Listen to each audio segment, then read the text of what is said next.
Hello students, previous video में अपन ने fourth chapter का एपोमिक्सिस वाला टॉपिक किया था। एपोमिक्सिस की डेफिनेशन क्या होती है, एपोमिक्सिस के कितने टाइप्स होते हैं, उनको अपन ने डिटेल से डिस्क्राइब कर लिया था।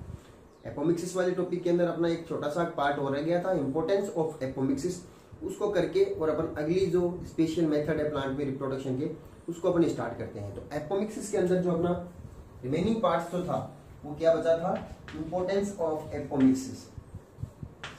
इंपॉर्टेंस ऑफ एपोमिक्सिस, एपोमिक्सिस वाले प्रोसेस की क्या क्या इंपॉर्टेंस है अपनी। तो देखो अपने क्या क्या इंपॉर्टेंस होते हैं एपोमिक्सिस के। देखो एपोमिक्सिस प्रोसेस के अंदर जो प्लांट जनरेट होते हैं, यानी एपोमिक्सिस प्रोसेस से जो प्लांट जनरेट होते हैं वो प्लांट जेनेटिकली सिमिलर होते हैं किसके, अपने मैटरनल प्लांट से, यानी अपना इनका जो फीमेल प्लांट है, पेरेंट प्लांटों के अंदर जो फीमेल प्लांट है उस प्लांट का प्लांट से बिल्कुल सिमिलर होते हैं, क्योंकि एपोमिक्सिस के अंदर जो एम्ब्रियो बन रहा है वो फीमेल रिप्रोडक्टिव पार्ट से ही बन रहा है। तो जाहिर सी बात है कि जेनेटिक मटेरियल जो है वो केवल फीमेल रिप्रोडक्टिव पार्ट का है। तो इस प्रोसेस से जो प्लांट जनरेट होते हैं वो अपने मैटरनल प्लांट जो होते हैं बिल्कुल उसके जेनेटिकली रूप से भी सिमिलर होते हैं। इसलिए अपन ये कह सकते हैं कि प्लांट जो होते हैं वो क्लोन तैयार किए जा सकते हैं, यानी इस प्रोसेस से प्लांट्स के जो होते हैं वो क्लोन तैयार किए जा सकते हैं। बात समझिए, क्लोन का मतलब जेनेटिकली सेम। किसके क्लोन, मैटरनल प्लांट जो है उसके सिमिलर यानी क्लोन प्लांट तैयार किए जा सकते हैं। नंबर 2 इंपोर्टेंस पर बात करते हैं। तो देखो एपोमिक्सिस प्रोसेस से जो सीड तैयार किए जाते हैं वो सीड भी बिल्कुल विदाउट फर्टिलाइजेशन के होते हैं। तो ऐसे सीड का जेनेटिक मटेरियल जो है वो भी किसके सिमिलर होगा, अपने मैटरनल प्लांट के, यानी जो फीमेल प्लांट है उसके सिमिलर बिल्कुल सीड जो होते हैं वो तैयार होंगे। तो वही बात, सीड्स के क्लोन तैयार करने हैं तो भी अपन को एपोमिक्सिस प्रोसेस से करना पड़ेगा। नंबर 3 इंपोर्टेंस अपन क्या दे सकते हैं। देखो एपोमिक्सिस प्रोसेस के अंदर जेनेटिकली वेरिएशन नहीं हो रहा है, जो प्लांट्स तैयार हो रहे हैं उनका जेनेटिक मटेरियल बिल्कुल सिमिलर किसके हैं, अपने मैटरनल प्लांट के, यानी फीमेल प्लांट जो है उनके बिल्कुल सिमिलर है। तो जेनेटिकली वेरिएशन नहीं हो रहा है।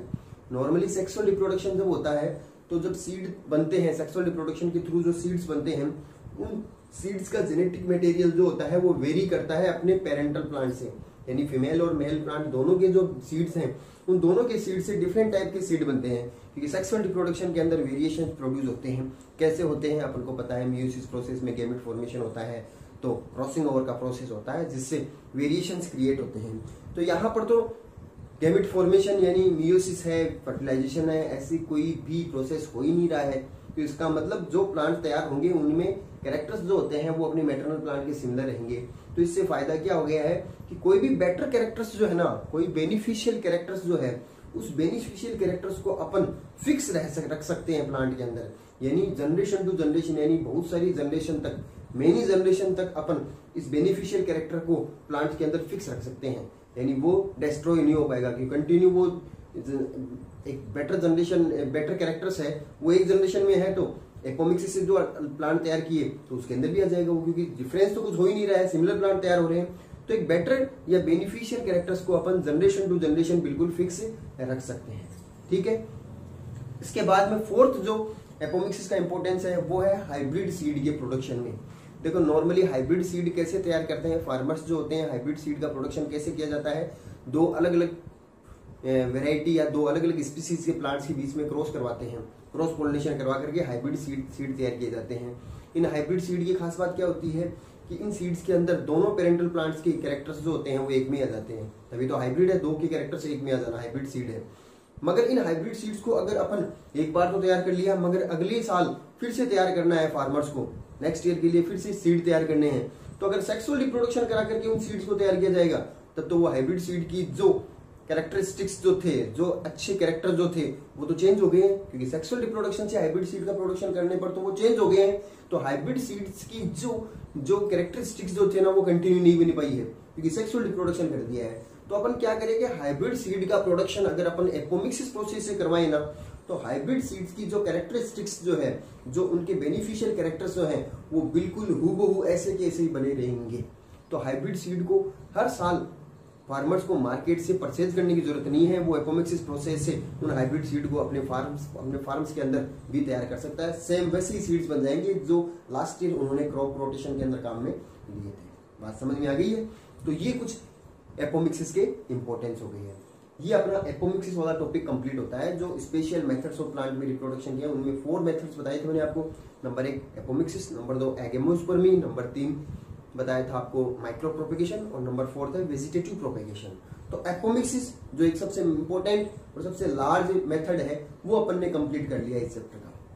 उसके बाद में सेकंड जो स्पेशल मेथड जो है उसका नाम है अपना एगेमोस्पर्मी।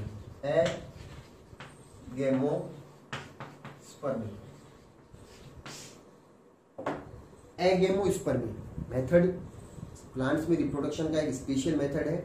इस मेथड के अंदर भी जो प्लांट जनरेट होंगे वो विदाउट फर्टिलाइजेशन के प्लांट जनरेट होंगे, क्योंकि स्पेशल मेथड ही है। क्या होता है एगेमोस्पर्मी? देखो एगेमोस्पर्मी, ए यानी विदाउट, गेमस यानी फर्टिलाइजेशन, स्पर्मी यानी सीड, यानी विदाउट फर्टिलाइजेशन के सीड जनरेट होना, बिना फर्टिलाइजेशन के सीड का जनरेट होना एगेमोस्पर्मी कहलाता है। ठीक है। अब देखो नॉर्मल प्लांट्स जो होते हैं उनके अंदर अपन न्यू प्लांट जनरेट करते हैं, तो नए प्लांट्स को जनरेट करने के लिए अपने पास रिप्रोडक्टिव यूनिट क्या होती है, यानी अपन को क्या मिले कि नया प्लांट जनरेट कर दें। नॉर्मल कंडीशन में बात करते हैं, सीड होते हैं, अपन को सीड मिल जाए, उन सीड को अपन सोइल के अंदर लगा दें तो वो सीड जर्मिनेट होंगे, नए प्लांट जनरेट हो जाएंगे। ठीक है।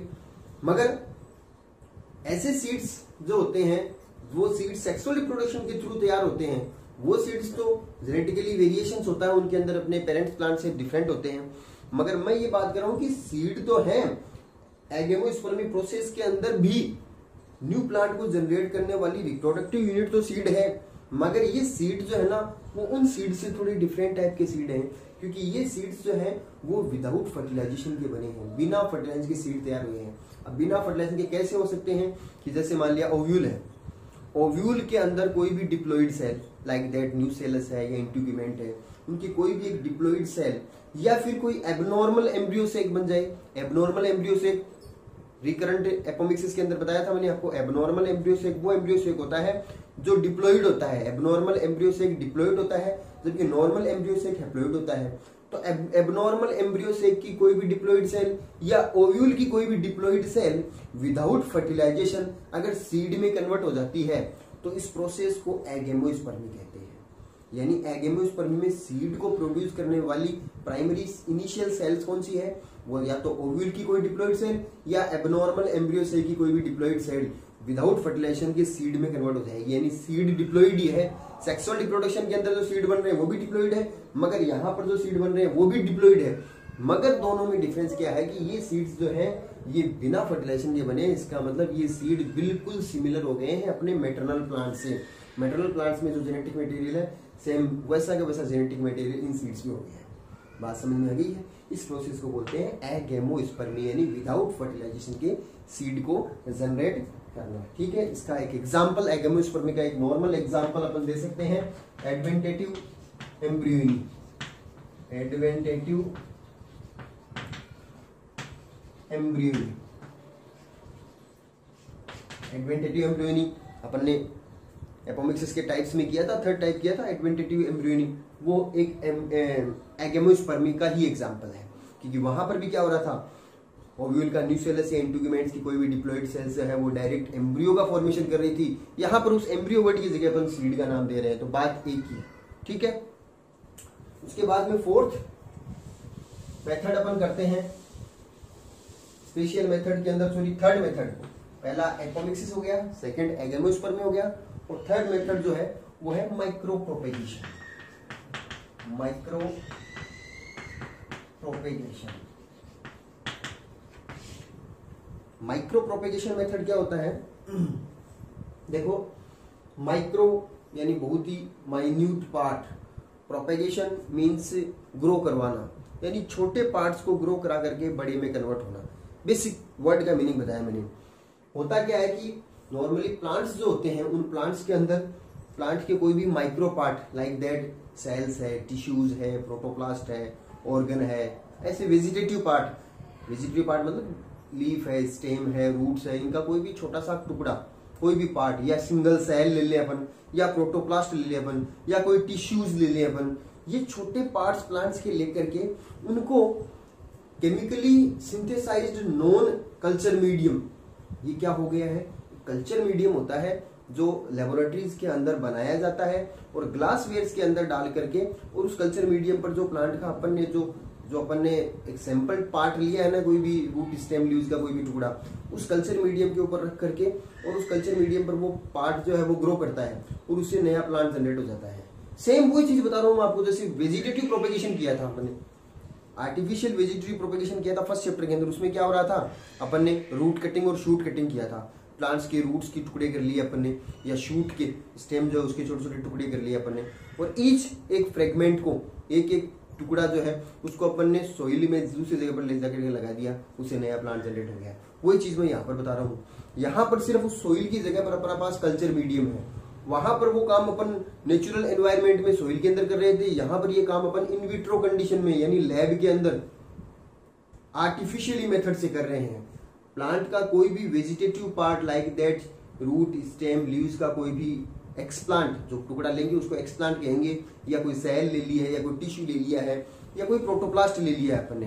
प्लांट्स का कोई भी एक सिंगल एक सैंपल पार्ट अपन ने ले लिया, और उस सैंपल पार्ट को अपन ने लैब में ले जा करके artificially chemically synthesised culture medium, soil की जगह पर कल्चर मीडियम तैयार किया जाता है। उस कल्चर मीडियम पर रख करके और कंडीशंस ऐसी कंडीशंस प्रोवाइड की जाती है जब जैसे कि एक नेचुरल जब प्लांट तैयार होता है बाहर सोइल के अंदर, उस समय पर उसको जो कंडीशंस मिलती है एटमॉस्फेरिक कंडीशन, वो सभी कंडीशंस एसेप्टिक कंडीशंस जो होती है वो लैब के अंदर प्रोवाइड की जाती है। तो होता क्या है, उस कल्चर मीडियम पर रखा गया अपना लीव स्टेम या शूट का कोई भी टुकड़ा जो है, एक्सप्लांट जो है, वो ग्रो करता है, और ग्रो करके उससे नीचे से तो रूट्स निकल जाती है, ऊपर शूट बन जाता है, यानी धीरे धीरे एक छोटा सा प्लांट लेयर तैयार हो जाती है उस ग्लासवेयर के अंदर, कांच के पात्र के अंदर। ये जो प्रोसेस है, इस प्रोसेस को अपन माइक्रो प्रोपेगेशन कहते हैं, क्योंकि प्लांट के माइक्रो पार्ट को लेकर के अपन ने कल्चर किया और कल्चर करके प्रोपेगेट कर दिया, प्रोपेगेट करके न्यू प्लांट जनरेट अपन ने कर लिया है। हालांकि ये जो माइक्रो प्रोपेगेशन जो मेथड है, इस चैप्टर के अंदर तो बस छोटा सा एक डेफिनेशन और 2-3 इसके यूजेस बताए हैं। इस टॉपिक को डिटेल से अपन बायोटेक वाली यूनिट जो अपन पढ़ेंगे, उस बायोटेक वाली यूनिट के अंदर डिटेल से स्टडी करनी है पूरा का पूरा माइक्रो प्रोपेगेशन। माइक्रो प्रोपेगेशन की डेफिनेशन भी वहां पर दोबारा से आएगी, माइक्रो प्रोपेगेशन की मैकेनिज्म कैसे होती है वो भी आएगी, फिर उसके बाद में कुछ डायग्रामेटिक भी आएंगे, इसके अंदर बहुत सारे डायग्राम्स बनेंगे और उसके यूजेस भी अलग से अपन पढ़ेंगे। तो यहाँ पर सिर्फ आपको छोटा सा माइक्रो प्रोपेगेशन की डेफिनेशन और 2-3 यूजेस को देखना है। डिटेल से अपन बायोटेक वाली यूनिट में फिर से इसको पढ़ेंगे, ठीक है। अब माइक्रो प्रोपेगेशन के क्या यूजेस है, क्या इंपोर्टेंस है, देखो फर्स्ट इंपोर्टेंस अपन ये देख सकते हैं कि माइक्रो प्रोपेगेशन मेथड के अंदर अपन जो प्लांट्स जनरेट करते हैं, उन प्लांट्स को अपन कम टाइम में यानी शॉर्ट टाइम में और शॉर्ट प्लेस पर यानी कम जगह में बहुत सारे प्लांट तैयार कर सकते हैं। क्योंकि प्लांट के छोटे छोटे पार्ट ले रहे हैं अपन, कोई भी वेजिटेटिव पार्ट ले रहे हैं, उसको अपन लैब के अंदर बहुत सारे ग्लासवेयर्स के अंदर एक साथ कल्चर मीडियम पर सबको रख दें तो एक साथ बहुत सारे प्लांट तैयार हो सकते हैं। तो कॉमर्शियल पर्पज पर अपन को बहुत सारे प्लांट तैयार करने हैं, तो माइक्रो प्रोपेगेशन मेथड से अपन कम टाइम और कम जगह में बहुत सारे प्लांट तैयार कर सकते हैं।